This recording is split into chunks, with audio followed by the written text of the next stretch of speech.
Hi, this is Claudia with Angel's Bake Shop. Today I will show you how to make a unicorn cake. First, I start by assembling my layers of cake.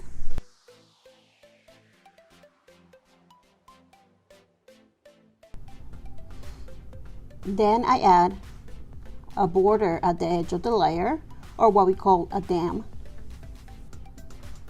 This helps when you have a softer filling, and it prevents the filling from oozing out of the sides of the cake. I've never noticed how serious I look when I'm cake decorating. Geez, a smile, please.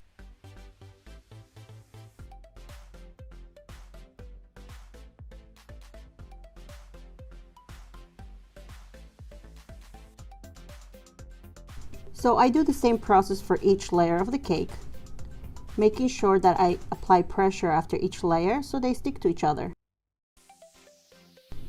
Now what I'm doing here is just making sure that the cake is straight, and I'm using the extra buttercream from the sides to spread it out. And what I'm doing here, it's called a crumb coating. I am applying a thin layer of buttercream to seal in all the crumbs to make sure that doesn't show up on my finished work. This is what I call the lean. I'm literally bending backwards and checking to make sure that my cake is straight and level. Once the cake has completely chilled, I apply another layer of buttercream using a pastry bag. I also like using my small angle spatula and a bench scraper. When using a bench scraper, make sure that you're holding it at a 90-degree angle so that way the cake is straight.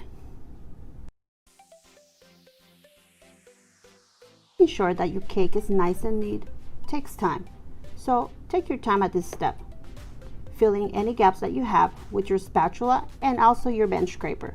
Again, make sure that it's flush against the cake board and at a 90-degree angle.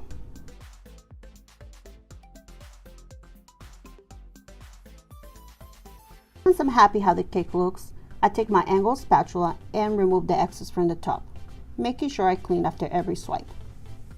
Now let's start working with fondant. I'm going to be using 2 heart cutters in 2 different sizes for the ears, my rolling pin, some cornstarch, and fondant. When I work with fondant, especially when I'm doing something such as ear and horns, something that has to hold its shape, I like to add some tylose powder or CMC powder. This allows the fondant to dry up and stay firm. What I'm doing here, it's actually called conditioning or kneading the fondant. I'm just making sure that I get it soft enough and pliable enough so I can get a nice and neat result. I start with a long sausage and then I move my hands outward, making sure that I have the same length, and then twist it slowly in my hands. Because the fondant is a bit sticky from the warmth of my hands, I don't need to use any glue or anything. Here what I'm doing is just making sure that I'm achieving the shape that I want and both ends are stuck to each other. And I'll just take a paring knife and cut the bottom, the thicker part of the horn, to make sure it's even and it sits nice and flush against the cake once it's dry. Now it's important that you allow your fondant to dry at least a few hours or overnight. Moving on to the ears. Roll out your fondant and use some cornstarch if your hands are getting stuck or it's sticking to the mat. Make sure that you have a nice and neat surface to start with. For this, I will be using the heart-shaped cutters that I showed you earlier. Now I use the bigger one and I cut out 2 ears. What I do next, I take the smaller heart cutter and I make a mark. This will be the inner part of the ears, and then I pinch the bottom part of heart. Right here, I'll be pinching this part and they usually stick to each other. I'm going to form like an insert. This will make things easier once they dry and we're inserting the ears to the buttercream.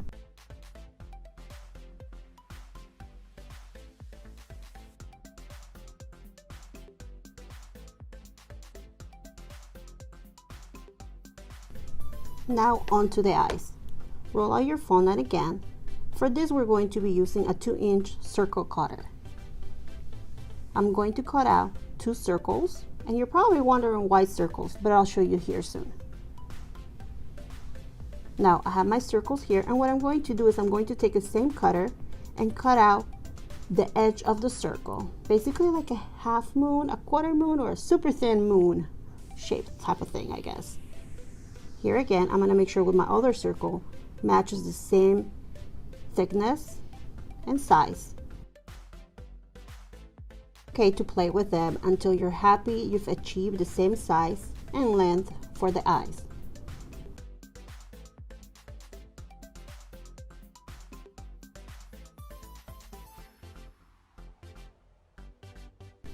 Now, to make the lash part, I'm going to use the same type of cut, but I'm going to cut just the edges with my own circle cutter.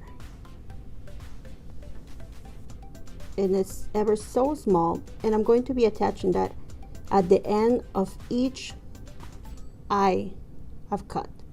And you're thinking that doesn't look like an eye, but if I turn it around and then shape it, you'll see how it works.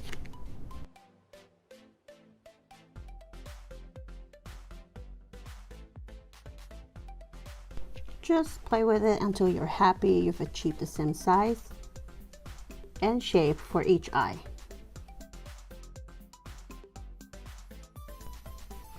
Once everything is dry, I go ahead and paint them gold. For this I use edible gold dust and Everclear. You can also use lemon extract for this, but make sure that your pieces are dry. I do like to do a couple coats to make sure that it looks completely gold and it has a nice finish. Now remember, when we cut the hearts, we used the smaller heart to create a template. This was for the inner part. Use that as your guide to paint the inner part of the ear gold. I do the same thing for the eyes. Now, when I do apply the eyes to the cake, I'm going to go one more time with gold to make sure it's all covered. On to coloring the buttercream. I always start with pink because I can always use pink and then turn it into purple. I like using saran wrap. That way I only have to use one piping tip and one piping bag.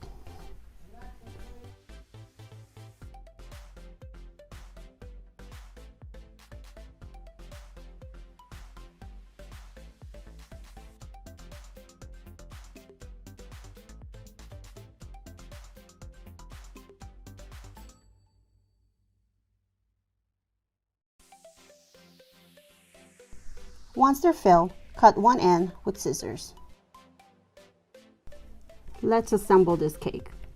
Now, before I start assembling, I make sure I get it to eye level with the cake to make sure that my eyes are symmetrical.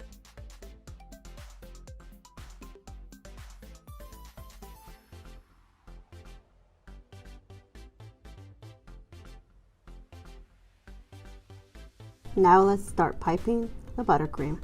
For this I'm going to be using a 1M Wilton tip, and I'm going to be using the bags we filled earlier. All I'm going to be piping is rosettes. There's really no rhyme and reason where I'm placing the rosettes. I just like to start with 1, 2, 3, and then here and there to make sure they're everywhere. Ooh, that kind of rhyme.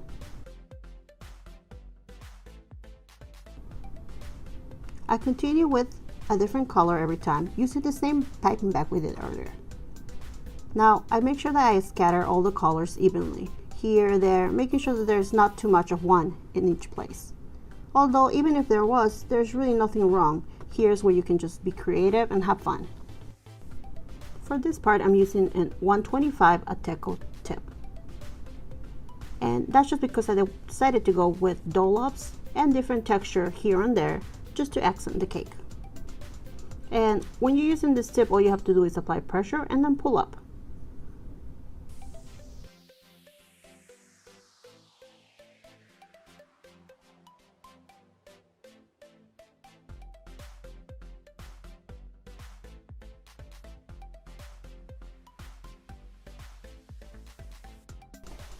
Once the ears and horns are dried after painting, I apply them to the cake.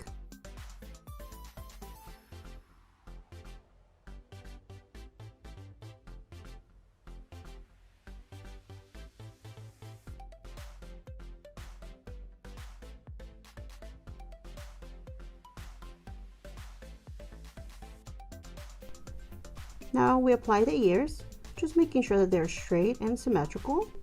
I like to go back with some buttercream and fill in any gaps that I might have left.